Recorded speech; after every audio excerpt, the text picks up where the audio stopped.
Olá, turma, sejam bem-vindos à aula de História. Hoje tratando do tema Roma Antiga, né? Da formação até a sua república. Então nós temos que ver Roma situada na Península Itálica, né? E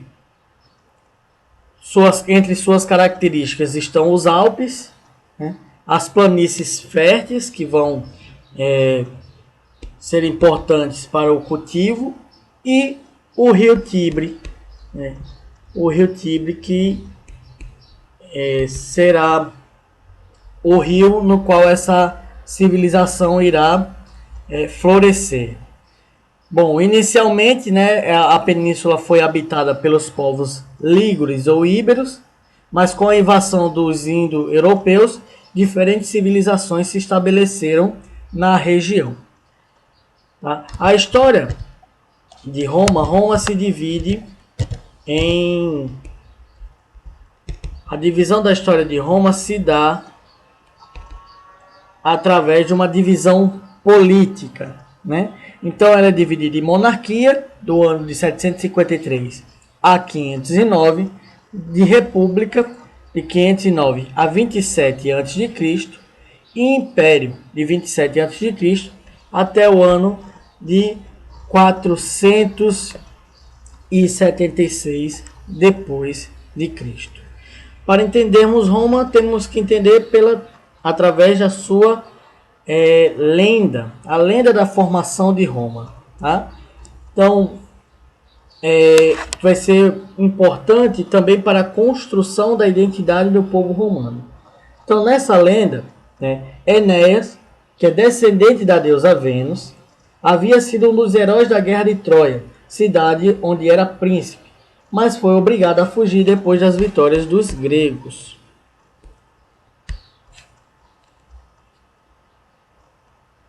Ele tinha um destino a cumprir. Ele e seus companheiros chegaram à foz do rio Tibre, na Península Itálica. Enéas casou-se com Lavínia, filha do chefe de uma tribo dos latinos. Depois do casamento, ele fundou uma cidade, a partir da qual seus descendentes fundaram Alba Longa. Alba Longa era governada por um rei legítimo, Númitor, quando seu irmão Amúlio usurpou o poder. Então Amúlio toma o poder do seu irmão Númitor e, para garantir-se no trono, Amúlio mata todos os filhos masculinos do irmão e condenou a sobrinha, a filha do irmão, sua sobrinha Réia Sílvia, a não ter filhos. Tornou ela sacerdotisa da deusa Vesta, para que ela não pudesse se casar e ter filhos. No entanto, o deus Marte se apaixona por Réia e tem filhos com ela. No caso, tem dois. Eles nascem gêmeos e serão chamados de Rômulo e Remo. Amúlio temia que esses heróis, filhos de um deus, quisessem tomar seu lugar e, por isso, mandou atirar as crianças no rio Tibre. Elas são jogadas no rio dentro de um cesto. Porém, por um milagre, os dois salvaram-se e foram amamentados por uma loba que vivia à margem do rio. Depois, foram criados por um casal de pastores. Alguns anos mais tarde, quando crescidos, decidiram fundar uma cidade.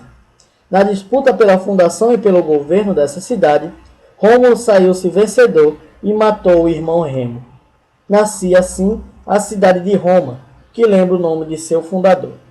Portanto, Roma teria origem divina e nascera sob o signo da guerra.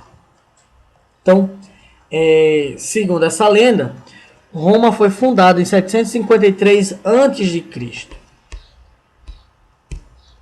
E as descobertas arqueológicas indicam que por volta de 750 existiu no local uma aldeia que teria originado Roma. Então, no período de Roma, da fundação de Roma, teremos de início a monarquia, A monarquia romana ela foi governada por 7 reis. O primeiro foi Rômulo, e a sua organização social era dividida nas gens, grupo de pessoas com antepassado comum e dirigida pelo pater familias, que era o membro mais velho desta família. Com o tempo, né, a gens vai dando lugar a uma sociedade mais complexa, né, onde os pater familias vão assumir cargos maiores na cidade e também grandes extensões de terras. Assim, os pater familias vão dar origem, né, aos patrícios. E assim, Roma será dividida em duas classes sociais, três contando com os escravos, né? Mas em duas classes. Os patrícios, que eram esses grandes proprietários de terras e que tinham poder político, e os plebeus, né? Que eram pequenos proprietários de terra, artesãos e comerciantes, mas que tinham pouca participação política. Então, teremos a divisão de Roma em patrícios e plebeus. Os patrícios tendo grandes terras, territórios, né? Grandes terras e participação política, e os plebeus sendo pobres e com pouca participação política. Na base política nós temos a cúria, onde era escolhido o rei, que tinha funções políticas, militares e religiosas. Então, na cúria se juntavam os patrícios, e os patrícios escolhiam quem seria o próximo rei, né? Então, os três reis após Rômulo foram latinos ou sabinos, tá? Eram de origem dos povos latinos ou sabinos. Quando Roma é anexado pelos povos etruscos, Roma é governada por reis etruscos, né? Então, o primeiro rei será Rômulo, após ele mais três serão de origem latina, então 4, e após a invasão dos povos etruscos, virão o governo de 3 reis etruscos, no caso reis estrangeiros de Roma. O primeiro será Tarquínio Prisco, o segundo rei será Sérvio Túlio, que vai permitir aos plebeus o acesso ao serviço militar, né? E cria também a Assembleia Centuriata, da qual participavam todos os soldados. E o terceiro será Tarquínio o Soberbo, que deixou as elites locais à margem do poder. Ele concentra o poder em suas mãos e deixa as elites locais, os patrícios, à margem do poder, gerando uma revolta. Assim, Tarquínio Soberbo sofre um golpe por isso, e em 509 a.C. é instituído a República. O objetivo da instalação da República era afastar os etruscos do poder. Os patrícios organizavam o poder oligárquico nessa república, né? Ou seja, uma república organizada por oligarquia, de grupos com a detenção de poder político. E quem eram esses grupos? Os patrícios, de fato, né? Então era uma república que mantinha os privilégios dos patrícios, as desigualdades sociais e cada vez mais aumentando o número de escravos. Na República existia o Senado, né, que era composto por 300 membros, os mais velhos de cada família importante de Roma, e o Senado era o órgão de decisão. A função de senador era vitalícia. Tínhamos também a Assembleia Centuriata, composta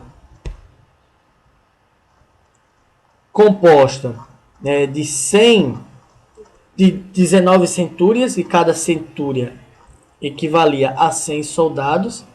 Na Assembleia Centuriata se pensava as decisões sobre declarações de guerra e tratados de paz. Na Roma antiga, temos o Senado, temos a Assembleia Centuriata e vamos ter os magistrados, que serão os censores, que vigiavam a conduta moral e faziam o censo, os pretores, que aplicavam a justiça, os edes, responsáveis pelo policiamento e pelo abastecimento da cidade, os questores, que administravam dinheiro público, e os cônsules, né? O consulado. Quem era o consulado? 2 altos militares eleitos pela Assembleia Centuriata para o exercício de 1 ano. Eles tinham amplos poderes políticos e militares e, logicamente, só podiam ser ocupados por patrícios.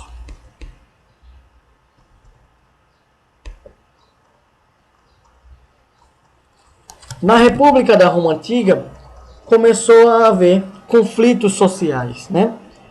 Os patrícios controlavam a economia e a política. Os plebeus não tinham direito à participação política e nem de se casar com patrício. Então, no início do século V a.C., a plebe havia crescido bastante, assim como sua importância econômica. Os patrícios começam a aumentar os impostos e exigem maior participação dos plebeus no exército. Os camponeses eram obrigados a abandonar suas terras para participar do exército, e quando voltavam, tinham de pedir empréstimo aos patrícios. O não pagamento do empréstimo implicava em escravidão. Os plebeus então passam a fazer reivindicações e ao longo dos anos foram obtendo vitórias políticas e sociais. Vamos ver essas vitórias, né? Uma dessas vitórias é a criação do Concílio Plebis, né? Uma nova magistratura, onde vai ser um concílio formado pela plebe, onde inicialmente terão 2 representantes e depois se tornarão 10 representantes. Teremos a Lei das 12 Tábuas, que vai ser o primeiro código de lei escrito em Roma, baseado nos privilégios dos patrícios, mas com algumas reivindicações da plebe, como o fim da escravidão por dívidas. Temos também o casamento entre patrícios e plebeus.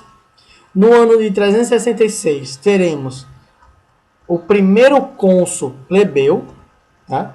E após passar esse primeiro ano como consulado, o plebeu se tornaria um senador automaticamente. E no ano de 300 a.C., teremos o direito de um plebeu a se tornar sacerdote. Então esses são alguns dos direitos que ao longo dos anos os plebeus vão conquistando em relação à sociedade e à política na Roma Antiga. Então essa é a aula de hoje. Vamos para a plataforma onde teremos mais umas atividades para responder. Abraço.